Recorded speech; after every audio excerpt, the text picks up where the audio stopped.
Ouais, salut à tous. Aujourd'hui, on va essayer de parler un peu des génie civil. Aujourd'hui, suite à de longues discussions qu'on a eues avec des collègues aujourd'hui ingénieurs, où on se parlait sur un poteau, où il y a ceux qui essayaient de valider pour dire qu'il y a des poteaux qui travaillent en compression centrée, chose que je trouve qui est quasi impossible qu'un poteau puisse travailler à la compression centrée. Parce que théoriquement, on peut se dire qu'un poteau qui travaille à la compression centrée, que sauf dans les cas où on a B, par exemple la section est là, on a B et de l'autre côté on a A. En élévation, c'est un élément qui est comme ça, et là c'est la fondation par exemple, et on a une charge qui s'applique réellement au centre de gravité de ces poteaux ici. Donc là, théoriquement, on peut se dire que c'est un poteau qui travaille à la compression. Mais si seulement le cas des charges qui s'appliquaient à ce point se déplace à X dimensions, automatiquement, il doit créer un moment. Et là, on ne parle plus du cas des poteaux qui travaillent à la compression. C'est un poteau qui doit travailler automatiquement à la flexion composée parce que la charge qui se déplace au centre de gravité du poteau qui pouvait être là, et dès qu'il se déplace à une distance X, que ça soit en centimètres ou en mètres ou en millimètres, il crée directement dès que tu as une force qui est là et tu as le D qui est là, automatiquement tu vas avoir la valeur des moments qui sera la charge multipliée par cette distance ici. Donc c'est ce que vous voyez que souvent dans les cas pratiques, on peut avoir un poteau, on peut dessiner, on peut se dire que non, j'ai fait des poteaux voire même un poteau carré, que je peux me dire que j'ai ici en train de travailler sur un poteau carré, j'ai mes poutres qui passent par là, mais dès que par exemple je peux avoir des poutres qui ont la même largeur de notre poteau, parce que le poteau est là, dès qu'on a des poutres de même largeur, il peut y avoir même dissymétrie simplement des charges, parce que en schéma statique, je peux avoir un élément comme ça. Dès que le L d'ici est supérieur, L ici est supérieur, je peux appeler LD, et ça c'est L1, est supérieur à LD, je peux avoir de même charge, de même cas de charge, et ça je peux appeler L3, ici je peux appeler L4. Dès que L4 ou L3 aussi est supérieur à l'autre, il peut y avoir des symétries de charge. La transmission de la charge que la poutre ici transmet directement au poteau est supérieure à l'autre. Il va aussi créer ce qu'on va appeler comme des équilibres ici, et le poteau ne peut plus travailler aussi à la compression centrale. Ce sont des cas aussi réels qu'on a l'habitude de croiser sur des chantiers. Mais aussi théoriquement, ce que je peux encore dire, on ne peut pas toujours avoir les cas des poteaux carrés comme ça. Je peux avoir un poteau pareil. De l'autre côté, j'ai une poutre qui passe, par exemple, avec comme B égale à le B de la poutre, la largeur de ma poutre, qui est égale à la largeur de notre poteau ici. Là, je me dis, non, il passe automatiquement et que la charge qu'il va transmettre doit être directement au centre de gravité de notre poteau. Mais, si c'est seulement que de l'autre côté, on a une poutre qui passe pas au centre aussi de gravité de ça. Donc, il y a une poutre qui vient là et l'autre poutre qui est là. D'office, vous voyez que la charge de cette partie ici est excentrée par rapport au centre de gravité de notre section. Et on a une distance qui se crée là. Et la force, la poutre ici qui va créer automatiquement cette valeur des moments qu'on doit chercher. Mais encore, je vais vous parler sur... je vais vous démontrer un cas qu'on a l'habitude de négliger et ce qu'on néglige souvent dans nos calculs pendant qu'on est en train de faire le calcul ou de vérification qu'on doit nécessairement commencer à faire à chaque fois. Et je recommande en fait aux ingénieurs. Le fait, c'est le fait P delta en fait, qu'on appelle P delta. C'est quoi P delta? Désolé. En fait, P delta, c'est un effet non linéaire, ce que je peux appeler du deuxième ordre, second ordre, qui se produit dans chaque structure où les éléments sont soumis à une charge axiale. Donc c'est une véritable, c'est un véritable effet qui est associé à l'ampleur de la charge appliquée, donc la charge P qu'on peut appliquer et un déplacement delta que je vais essayer de dessiner tout de suite là. C'est quoi? Pendant peut-être nos calculs, qu'est-ce qu'on peut voir? On peut se retrouver avec un bâtiment pareil. Ça c'est la fondation qui peut être un radier général à un étage. Donc,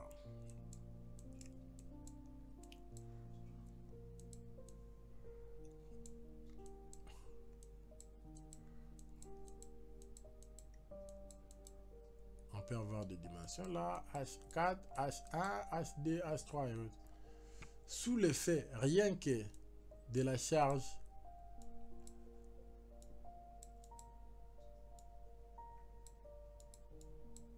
du poids propre ou de la charge, ici on ne va pas d'abord considérer les cas de charge horizontale qui peut être les cas de vent ou bien des points qui s'appliquent au nez qu'on a ici.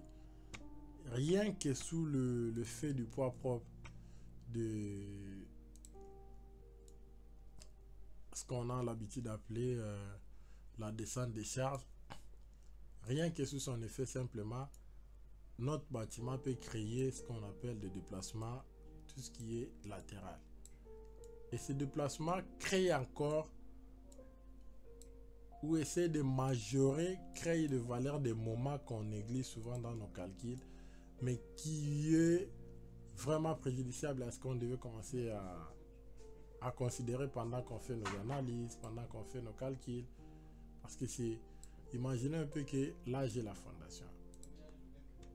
Rien que par rapport à la charge, désolé, là je ne sais pas trop dessiner librement avec l'outil que j'ai là. Je peux avoir les déplacements de ces poteaux, cette perte d'équilibre qui peut se produire là.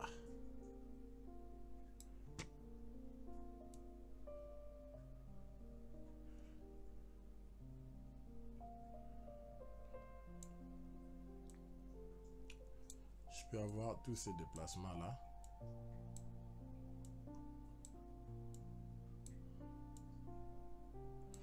Rien que lié à la charge, aux charges qui s'appliquaient verticalement. Et dès qu'il y a ces mouvements ici, qu'est-ce qui va se passer? Là, je dois avoir ce déplacement juste pour la barre ici. Et au point ici, je dois vérifier encore ce déplacement. Et là, jusqu'au fond. Et plus j'ai ça déjà, et la charge qui était ici, qui s'est déplacée à une distance que je peux appeler X, crée d'office la valeur de moment à notre bâtiment ici. Qu'on doit nécessairement aussi tenir compte par rapport à nos vérifications, ce qu'on appelle pas nécessairement la vérification par rapport au renversement, mais le petit déplacement qui est l'ouvrage qui peut ou ne pas être visible, qui peut créer encore, vous voyez un peu là par exemple, je peux avoir une valeur de 0, par exemple 5 cm ou 1 mm de D. Plus je monte, vous voyez que l'écart devient énorme.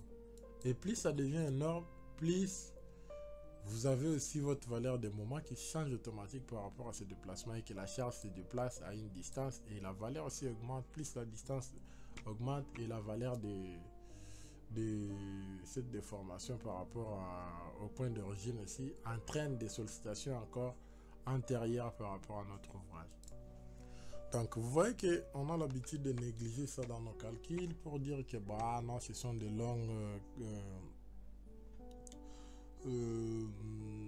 tâches, des processus qu'il faut suivre et au final on n'a pas aussi de valeurs. Mais c'est que vous devez comprendre que plus la charge est énorme, plus aussi cette valeur de déplacement devient énorme et plus aussi il ajoute des valeurs supplémentaires des efforts intérieurs par rapport à notre structure qu'on est en train d'analyser sur place. Pour les cas pratiques, je vais faire une vidéo où on doit vérifier tout ça sur un bâtiment de R plus 4, 5, 6, 7 étages, voire 10. Et là, pour l'instant, je vais vous montrer ça sur un exemple pratique qui est un poteau qu'on va essayer d'analyser, ce que j'ai appelé le FP delta. Maintenant, c'est quoi en principe? C'est comme je venais de dire, j'ai un poteau encastré au fond et j'ai une valeur de charge P là, et là aussi j'ai une valeur qui, et j'ai la hauteur H. Bon, bien que mon dessin se déforme, mais peut considérer comme si c'était droit jusqu'au fond. Si je devais essayer un peu de supprimer, voilà. Sous l'effet de cette charge, si je vais vérifier la valeur de moment qui crée la charge ici par rapport à la GH, par rapport à la fondation qu'on a, qui peut être par rapport à l'appui, en fait, station d'appui qu'on a qui est l'encastrement, la valeur de moment à ce point ici. En principe, ça c'est le point 0 que je vais considérer. La valeur de moment au point 0 est égale à la valeur de qui là fois le H qui est la hauteur. Maintenant, par rapport à cette charge, en principe, on se dit que c'est nil. Mais la valeur que le fait que j'étais en train d'appeler ici P delta se produit maintenant ou bien dans des cas pareils. Comment?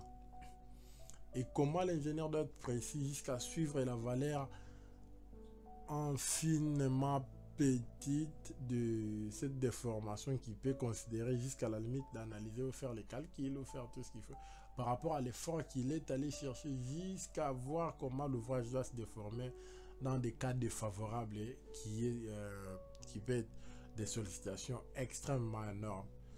Qu'est-ce que cela peut se produire sous le fait de cette charge ici?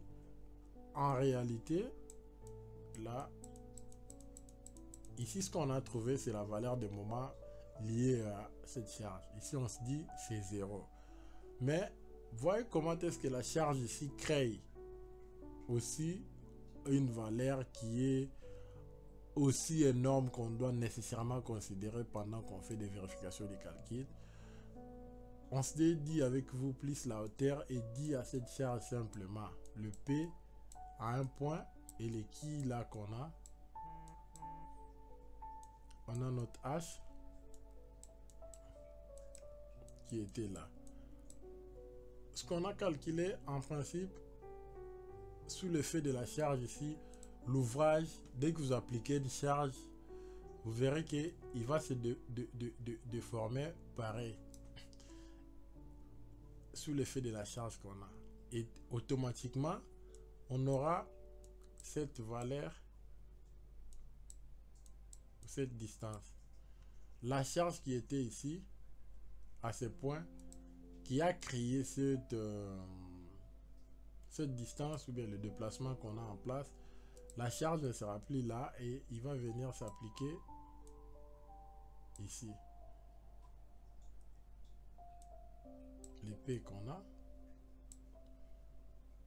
Donc la force qu'on avait ici à ce point nous a donné la valeur des moments par rapport à sa distance, mais son influence par rapport au nez aussi qui pousse de l'autre côté et la charge qu'on avait qui crée ce déséquilibre qui ici est encastré reste un peu fixe parce qu'il doit tu avoir, bien qu'ici au point 0 c'est nil parce qu'ici il n'y a pas de charge, il n'y a pas de distance, mais plus ça monte, plus la hauteur augmente, plus il se déforme. Et quand il se déforme, il va créer cette valeur, cette distance qu'on a là-bas et le P qui est là d'office. La valeur de moment à ce point ici, si on devait vérifier, c'est ce qu'on appelle ici le moment lié à l'effet P delta. À ce point, la valeur de moment va être égale à, ça je vais appeler AM01, qui va être égal à AM01 plus le P qu'on a là,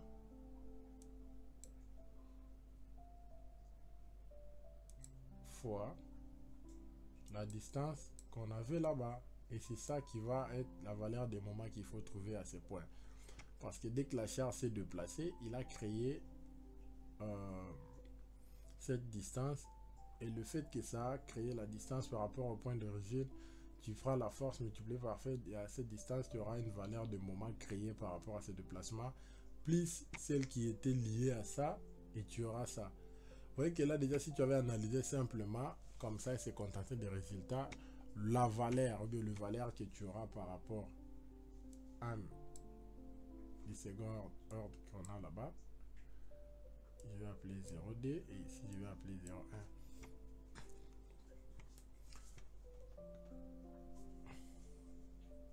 Sera d'office différent. Et là, il y a encore un élément à prendre. L'élément, quand il doit se déformer, là, il va créer encore cette valeur qu'on appelle le petit delta ici, qui sera là.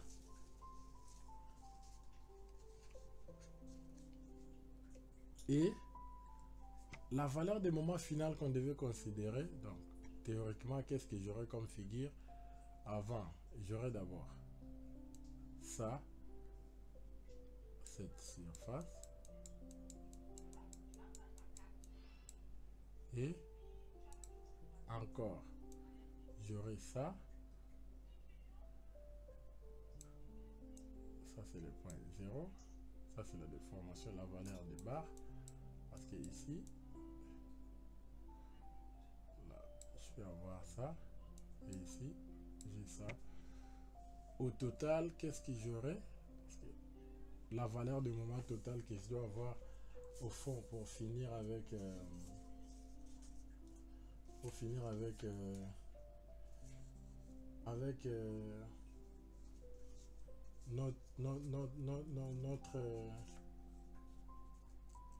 la valeur totale de notre déformation, parce que ici c'est aussi d'abord ça fois ça plus la valeur divisée multipliée par cette distance qui crée aussi, et au total j'aurais avoir besoin de ça, donc du point 1 qui est là, plus 2 qui est cette valeur, et 3 c'est lié à ça, cette ligne par rapport à cette courbe ici. Il va créer une valeur aussi là-bas qui sera pas droit parce qu'il va pas se déplacer droit comme ça, et c'est ça la somme qu'on aura ici comme moment total, qui sera égal, ça je vais appeler 1,03, qui sera aussi lié à cette valeur de charge qui va se déplacer, le P là, et qui va créer, ici c'est, il est là comme valeur de P, et on a notre distance là, on a P, et la distance, et ici on a P et ça. Donc la valeur de 1,03 sera égale à moins P là fois celle-là. Donc on aura MA M01 plus M0D plus M03. Pratiquement, je vais essayer de le faire rapidement avec simplement les logiciels pour vous montrer ce que toutes ces déformations liées à l'effet P delta que je venais d'expliquer là.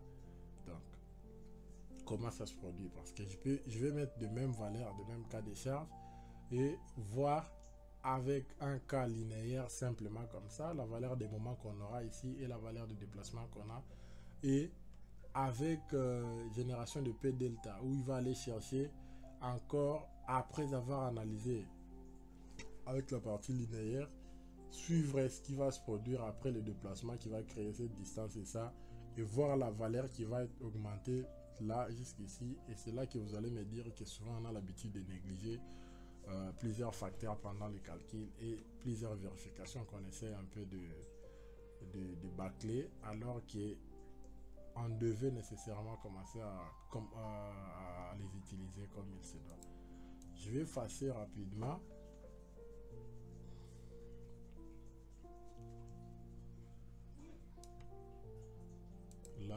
que je vais faire pour les cas pratiques.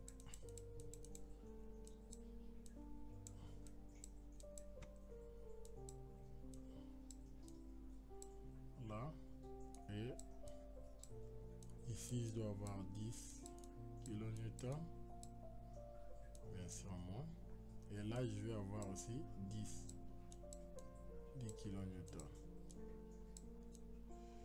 Vous verrez que pour le premier cas, sans avoir considéré le P delta, si on devait avoir la hauteur de 5, on aura une valeur qui sera ici équivalent à 50, parce qu'on va prendre ça par rapport à la hauteur.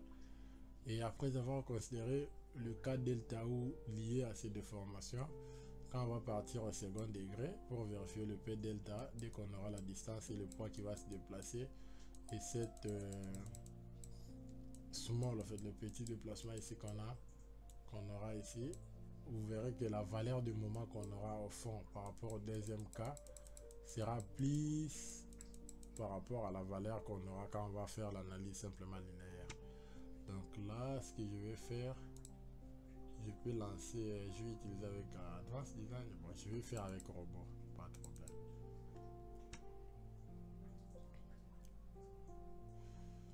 Voilà, je vais lancer rapidement. Je vérifie mes unités. C'est où? Dimension, ok. Autre. Déplacement linéaire en centimètres. Je vais mettre ça en mètres. Ou garder en millimètres. Ouais, je vais garder centimètres.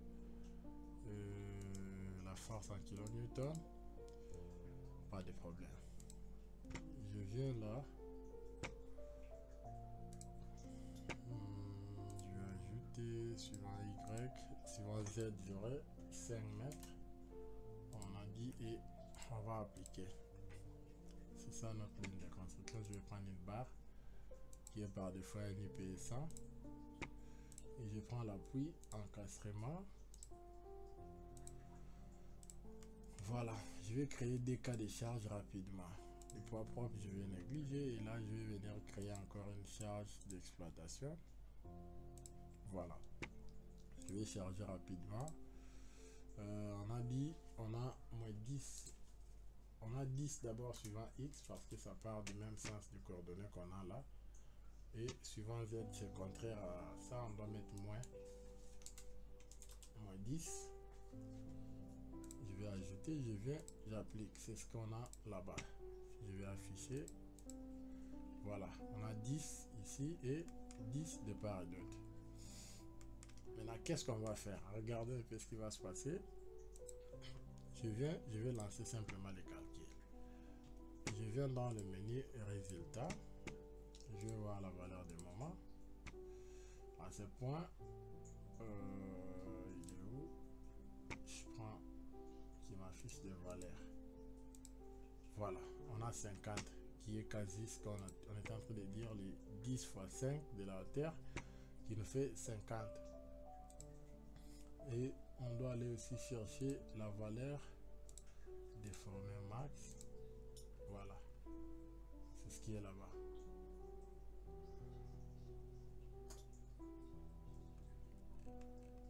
Et ça c'est avant, c'est suivant notre cas de charge d'exploitation qu'on a créé, qu'on a chargé, qui a créé ces valeurs de charge qu'on a là-bas, 10-10, suivant les deux directions. Maintenant, voyez seulement avec le même cas ici, comment est-ce qu'on peut checker ça en considérant maintenant le fait P delta, suivre cet effet non linéaire du second qui va être la charge appelée déplacement à ce point ici, qui va par rapport à la distance qu'il a créée et la déformée qu'il a créée ici, ce qui est en train de dire que ça ne va pas se déplacer verticalement, mais il a un peu la forme de cette courbe, et cette valeur de courbure, on aura aussi une distance qu'on peut appeler cette flèche qu'on peut appeler la small déformation ici, les trop petits, la plus petite déformation qu'on a ici. Donc là on vient calculer le fait qu'on a ici, on a 50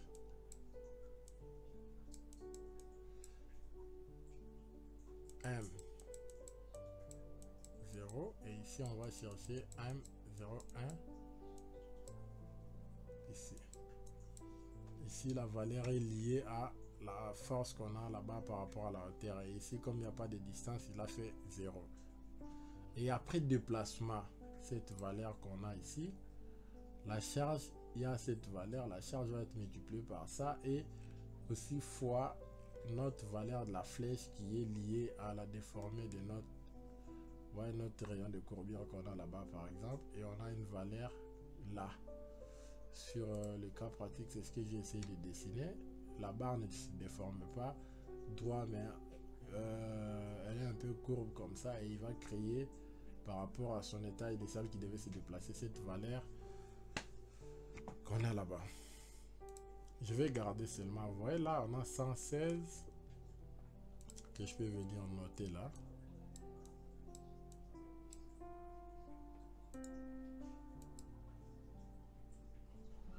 Et on a notre P là-bas. Maintenant, qu'est-ce que je vais faire? Je garde seulement comme ça. Je rentre dans analyse. Type d'analyse. Je vais venir prendre. Vous voyez là, c'est statique linéaire. Je clique là. Je viens dans paramètres. Je clique. Je vais prendre maintenant l'analyse non linéaire. Non linéaire. Et je coche P delta. Avec les cas de charge d'exploitation toujours. Je viens là. Je vais prendre. Et je valide. On me dit ça peut changer par rapport à ce qu'on a introduit au départ. J'ai dit oui, je valide. J'ai 50 parce que je n'ai pas encore lancé les calculs, mais quand je vais lancer les calculs, voilà, donc il a majoré de combien ici? On avait 50, là on est passé de 50 à 66,09. Là on avait 116, on est passé de 116, et cette valeur qui se déforme, qui avance, est liée à ce qu'on a pu considérer comme la valeur P delta. C'est un cas non linéaire qu'on vient de faire. Parce que si je refuse de le faire, là, je peux fermer. Je lance simplement. Je vais revenir au cas initial. Vous voyez que c'est avec le même cas des charges qu'on a, je peux avoir deux types de résultats. Parce que j'ai utilisé deux types d'analyse, non linéaire et linéaire. Là, j'ai que de mêmes valeurs de charge. Ici, par contre, pendant mes calculs, ouais, le logiciel de lui-même, si vous ne cochez pas, il peut calculer selon vous. C'est ce que quand on dit qu'un logiciel, c'est juste ce qu'on appelle calculatrice ou outil qui aide à un ingénieur d'avancer. Mais si vous n'arrivez pas à maîtriser tous ces paramètres ici théoriquement, il ne sert à rien de faire des formations des logiciels que je vais appeler parce que c'est comme si on formait une personne qui ne sait pas manier